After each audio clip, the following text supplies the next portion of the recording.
You are listening to the podcast That's Life in Sweden, or as we say in Swedish, Sånt är livet i Sverige, with me, your host, Liisa Uusimäki. Today, I welcome Karin Hellman back to the podcast.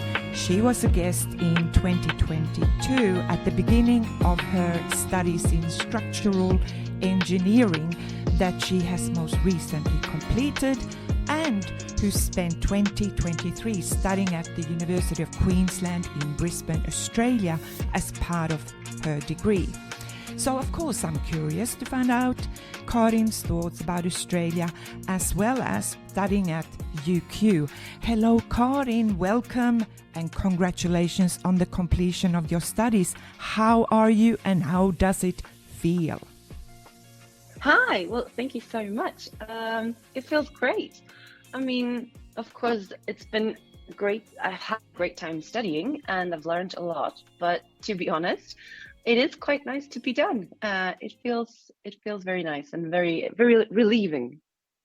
It's wonderful. I know what it's like to finish off something, and of course there's a brilliant new career waiting around the corner. But reflecting back to your studies in Australia, how did it differ studying in Australia and at UQ to say in Stockholm in Sweden? Well, learning how to do things at a new school. Of course, there's a lot of IT and you need to get the Wi-Fi correct and how do you print stuff and, all the practical things that you need to learn when you arrive at a new school. So that was a challenge at first, but you kind of got that sorted and I had some support from where I was staying too. But I would say that the things that differed the most would be how they taught things. We didn't use books as much as we do in Sweden. Well, at least at my university. So I would say in Stockholm we are much more reliant on books and how to grasp the subjects that we're studying. But in Australia, you were much more free in how you try to get the knowledge that you needed to perform the task at hand. And I'd say that the professors were very much interested in your learning and how you got there. So you had a lot of support. They were very supportive and very, how do you say it, närvarande? Yes, so they were very much present. They were very present and you could just email them and they would reply back to you within the hour. And that is a lot, it differs a lot from the way things are done in Sweden, even though we were quite a large class. So I was very impressed with both the professors and the way of UQ, like how they did things. I loved it. Absolutely loved it. Give us an example. What was it that you loved about it? Well, for example, I had trouble with the task, so I stayed over. So we had class on every Friday from 8 till 5 p.m. So quite a long day, and the professor was there the entire time, so he had a long day too. And I was not struggling, but I had like things I wanted to finish before I went home. And he stayed with me, not because I asked him to, but because he was interested in the work that I was doing. And I had questions and he helped me and we had a little chat and he told me like how he reflected on, because this was an architecture course, we were talking about architecture in Northern Europe and in other parts of Europe, in Italy, and comparing them to Australia. And he was very invested in what I was doing and he just showed such an interest. And I mean, we're talking about 5 p.m. and Friday night, and he stayed with me because he liked to. And I think that's very, like, it shows an example of how invested they were in your learning. Different from Swedes. Friday, working. What Definitely. Is it after work? They're out of there. I would say so. Yes, they are. So, what was this? So, your fellow peers, were they Australians or did they come from other countries? Was there any other Swedes in your group? No, actually. So I was the only one from KTH that was sent to UQ. So I knew that I would be the only one. But there were some Swedes on the school that I met on a library tour, because there were 5 or 6 libraries on UQ. So you could go on a tour and you could kind of see them all, and they differed in their themes. So I went on a library tour, and I happened to end up in a group with 4 other Swedes, but they were from Lund. And one of them were studying engineering as me, and the other ones were studying law and economics and things like that. So we kind of never like chatted again. We added each other on Messenger or whatnot, and just to kind of be able to stay in touch. But we didn't really have anything in common regarding school, other than that we were Swedes. But yeah, so the group that I hung out with, we were mostly exchange students. I was staying in a college that had a lot of exchange students. So I would say we were a group of maybe 30 people from different parts of mainly Europe. But I did have some Australian friends at college too. And then I would say in my classes, because I didn't have any other people from college join me at my classes, I was the only one. I didn't know anyone in the courses I took. And they were mainly Australians, but we had some exchange students there too, like maybe one other or so, but mostly Australians, which was, I think, a perk to be able to get to know Australians too, because I wasn't just there I wanted to get to know the country too, not just the studies. So now you mentioned a couple of the challenges that really involved initially when you were there, when you arrived, and that's getting to know the system, or like you said, the logged into the network and computers and the libraries, and just getting your head around the campus. But was there any other challenges arriving to Australia that you thought, oh, this is a bit... You didn't have any problems with the language, obviously not, because you speak wonderful English. Thank you. I did have the perk of, so my dad and my family moved to the States when I was quite young. So I did speak American English. I think I'm being a little bit influenced also by your Australian accent, but by my time in Australia too. But yes, I have spoken English since I was quite young. Around 4 years old, but no. So the language was not a barrier. I did change my mind. Oh my God, Liisa, I did change my mind so many times after I applied for it and I got in. And I'm like, what am I doing? Why am I going to Australia? It's the other side of the world. I don't know anyone there. How will I make things work? Will I get any friends? How will I live? All the questions that pop up in your head. So yeah, I did change my mind a lot of times, but I'm so happy that I went through with it. It's been such a great experience. But I would say the most challenging thing was, arriving at the airport, getting your stuff, and realizing, like, yeah, here I am, all alone on the other side of the world, and I'm gonna make this work. So I did have a little bit of a crash, like 2 days in. Jet lag really hit me, and it kind of tore down my barriers, and I'm like calling my mom and I'm like, Mom, what am I gonna do here? Is this it? Am I gonna stay here for half a year? That's insane, right? She's like, it's gonna be great, you just need some sleep, have a cookie, you'll be fine. And I was fine. So I think that I chose to stay at a college, like a living college, like a dorm. And I stayed there for like 2 or 3 days, just getting my room together, going buying hangers and whatnot, just to get your things together. And I talked to one of the administrational staff, and I'm like, I don't really have any friends, I'm feeling a little bit lonely. She's like, you know what? We have a quiz night tonight. You should come, and I promise you'll make friends. Everything will be fine. And I went to this quiz night, and I don't think that I've spent like a minute alone since that quiz night.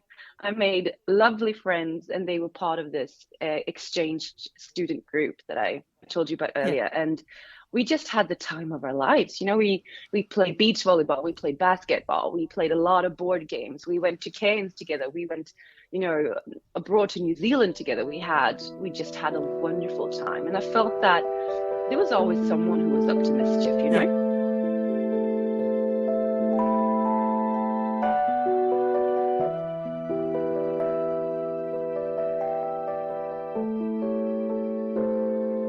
Going back to your studies though, how did you find the assessment task?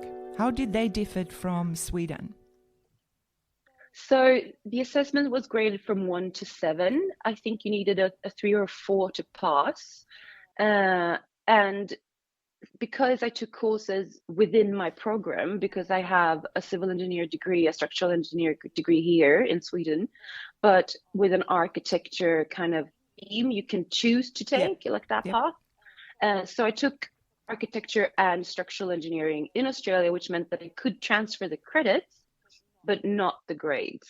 So even though I got grades in Australia, it's just a pass or fail back home. Right. So I am a little bit of an overachiever, so I did aim to get quite high grades, but it didn't transfer back home. It was mainly for my own, just satisfaction, mainly. Mm-hmm. And it was still the same procedure as in. I'm thinking about the differences. Was there a thing that if you failed an assessment task, were you able to resubmit like we can do here in Sweden? So we had a few projects that we were doing. I think that you could adjust them and have one other go.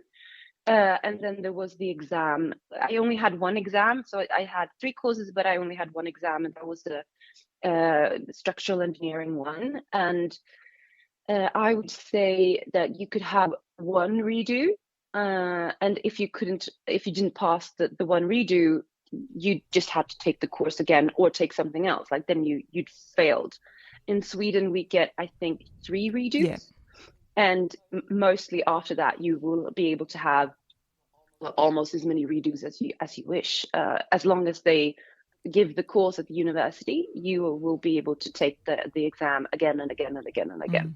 So that is very different. And I was extremely nervous because obviously taking the exam and then leaving Australia, it would have been quite difficult to have a redo, like a do-over, because, well, I would be on the other side of the world and back home. I think that I had a discussion with the administrational staff at KTH, which is my university here in Sweden, that if I flunked something, I could maybe do a redo, like a do-over at my own university, and they would just kind of have a video link to observe me or something like that. But it would be a hassle and not something that they were keen on, and not something I was keen on at all. And the exam experience per se is a different story. Also, it differed a lot from how we do it. So I would say in Stockholm, when we take an exam, we are like 30 or 40 people in the room. You get a lot of space, and there's someone guarding you, walking you to the toilet. You have a lot of time, like maybe 4 or 5 hours exams is not uncommon. In Australia, we had 2 hours to do the exam. We were in a really large venue. I think we were 500 students taking the exam. You had a really small desk, and if you didn't fit everything on the desk, you had to put it on the floor, which meant that there was a lot of shuffling around and getting your papers up and everything that we needed. And the 2 hours were very, very short. I think that we would have 5 hours for that exam back home. So I wasn't able to finish on time, which I knew going into the exam, which I had prepared for. So we had been given a lot of information on how to like time plan and what to put our time into. And if we couldn't finish a task, what we should focus on. Like there were key things within the assignment that you could finish, and then you get points as well. So I think that time planning was a lot different in Australia than back home, just during the exam. So how did you find it? Do you think it was better, good, or you prefer the Swedish system? I think I learned more in Australia. I think that if I took my entire degree in Australia, I would have a larger knowledge of the business. I think that they teach very they give a lot of information within the subject, and they take you on site inspections and things that they did just do more. I loved it, but it was very like high tempo, and it was a lot left to you as a student to be able to work through the workload in a different way from back home, because I feel like it's more structured here and like this is what you're supposed to do this week. Yeah. Period. Yeah. But in Australia, it was like somewhere in this vicinity, you should work, figure it out. And I prefer the Australian way, but it is stressful.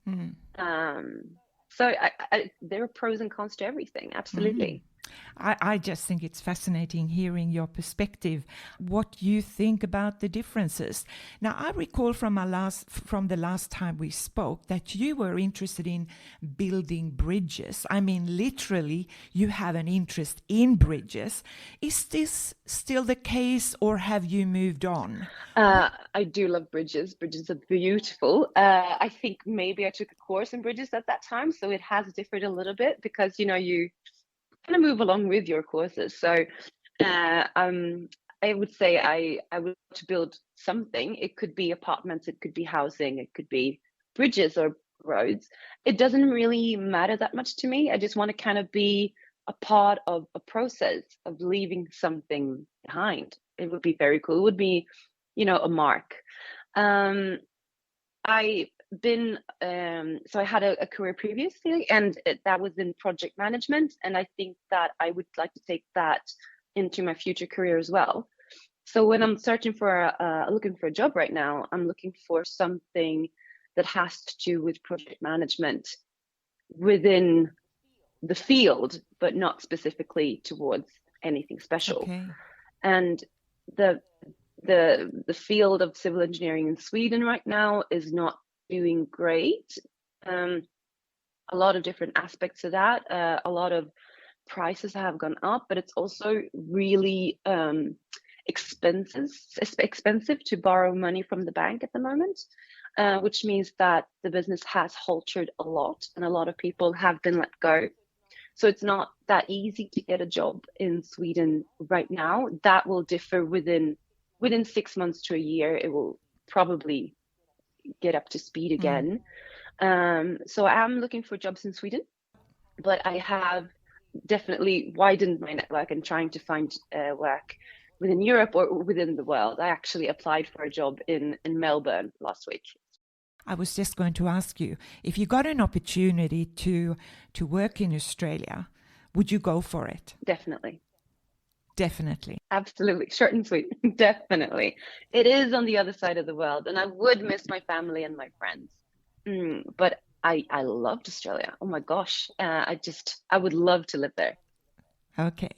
So my next question is then going back to your studies and the UQ. While you were there, did you have or were you provided with opportunities to familiarize, network with individuals working in companies in your area of work? So we had some guest lecturers that provided the kind of professional aspect of the subject we were taking. One in particular, I actually added him on LinkedIn and got in contact with his company, and they are worldwide. So that would be an exciting opportunity and something I have explored.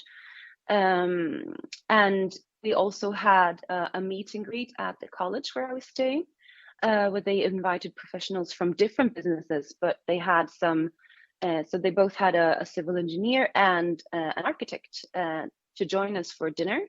And then we kind of had a little get together afterwards with drinks and just able to ask questions and how their path, like how did they enter the business, and like did they have any suggestions for us, and just networking opportunities. So that was like guest lectures and this meet and greet.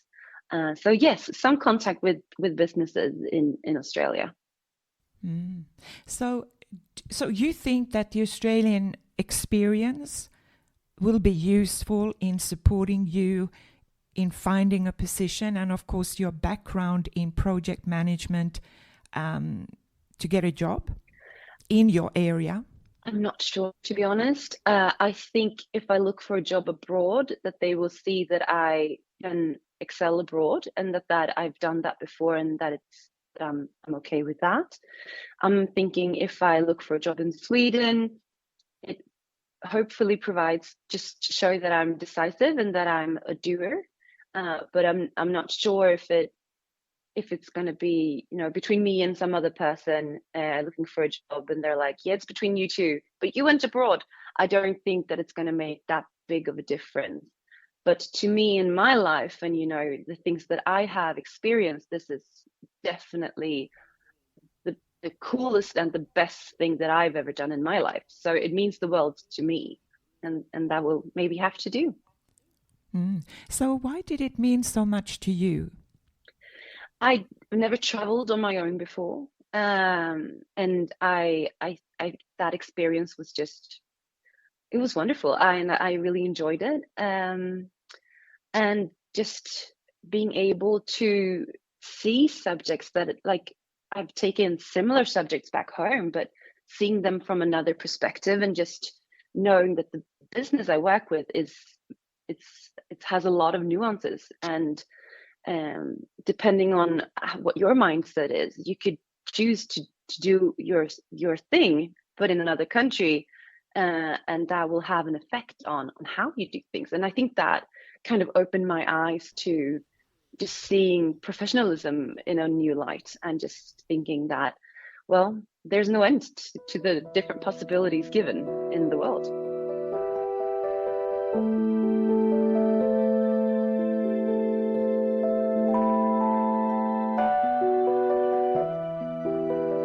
Can you talk about some of the highlights of your trip? Absolutely. So on a personal level, I would say that the newfound friends and just meeting the locals. I mean, Australians are the friendliest people I have ever known. Note, I haven't met a Canadian yet, so I think that they have the rumor of being very friendly too. But Australians they just blew my mind. Friendliest people ever. So I would say that experience is definitely a highlight for me, just being able to meet locals. We went to New Zealand too, and oh my gosh, what a beautiful country. I was amazed by the views and just how friendly people were there, and how it was just so beautiful. So cold, but so beautiful. So we actually rented a motorhome in the South Island, and we kind of drove around. So I think we drove 3,000 kilometers. So we did see a lot, but I was not expecting it to be around 0 degrees Celsius. So I wasn't really packed correctly, but we sorted that out. But it was just, I haven't seen a country as beautiful in my life, and that was definitely on my highlight list. Did you get to cities around Australia, or were you concentrating on Queensland? So for mid-summer break, we went to Cairns, and we got to snorkel on the Great Barrier Reef, which is obviously on my bucket list, and a crazy cool experience. I would love to do it again. So we went to Cairns for the entire week, and we rented a car and drove around to Daintree Rainforest and the mountains and things like that. I went to New Zealand, as I said, and also the North Island. We went for like a week and saw Hobbiton and things like that. And then in Australia, I've also been like 10 days in Melbourne, just exploring the beautiful city of Melbourne. And then I went almost 2 weeks to Sydney, and absolutely loved it. I mean, as a study of architecture, you get your mind blown by the beautiful opera house. So yeah, that was a dream come true. And staying in Sydney, I had a friend from college. She lived in Canberra, and she was home at the moment, so I actually visited her for 2 days too. So I've been to Canberra too, which is really cool from a city planning perspective, as it is one of the few cities in the world that has been, let's place it here, and this is how it's going to look. Like you start from scratch, which is quite cool. It is very impressive and it's very cool, but it is quite small, and it doesn't have that many inhabitants. So I would not see myself living there, but I was very amazed at how well planned it was, and a lovely city, absolutely lovely. So what are your current plans today? Get a job. That is definitely the plan. So I ended my degree just a month ago. I got my final diploma and celebrated that, of course. I think you should celebrate more in life. So I'm just looking for jobs at the moment. And well, I haven't really gotten down to where I want to go yet, but I am applying for things all over the world. So definitely Stockholm, because this is my home at the moment. But I wasn't raised here. I was raised in Gothenburg, so I could see myself going back there. I could see myself moving to Malmö or Copenhagen, which is quite close to Sweden, obviously. But I would explore. I applied for a job in Milan. How cool would that be? And Australia and whatnot. I think that I would love the opportunity to go to Australia, but I think because I don't have any experience within my field, even though I have 15 years of experience from another business, it doesn't really count to my degree. That would make things difficult to go to Australia, because of course getting a visa for Australia is a bit difficult, as it is for the States and Canada as well. But that is on the wish list. So maybe in the future. What kind of advice or what would you give to that you think is important for someone who might be thinking? If you are a student and going on an exchange semester is something that you fancy, yeah, just do it. It is a lot of work to start with, because you have to figure out which courses to take, and there's a lot of, like, in the application process, there's a lot of admin to be done. I think I put maybe like 40 hours of work into that or something like that. There's a lot to go into that. And also getting home, to get the credits to pass back home, I had to do a lot of admin for that too. And I actually had some troubles with that. It sorted itself in the end, but KTH has been a little bit difficult on some things. But I would say that if you have the opportunity to go, it's worth every second of that admin. Like you get to see things also, but within the studies from a different perspective, but also just seeing the world from a different perspective. It's such a learning experience and a wonderful experience. So just put the time in. It will definitely reward you in the end. You know, it has been fantastic catching up, Karin, and I want to take this opportunity to also wish you a very happy birthday. That's coming up this week. Thank you. It is, yes. And I have no doubt that it will be a brilliant day with your family. And thank you so much, and enjoy the rest of the summer 2024. Thank you so much for having me, Liisa, and the same to you. Enjoy your summer. Hopefully we'll see each other soon. Absolutely. And you have been listening to the podcast Sånt är livet i Sverige, or in English, That's Life here in Sweden, with me, Liisa Åsimäki. Till next time, take care of yourself and each other. Bye for now.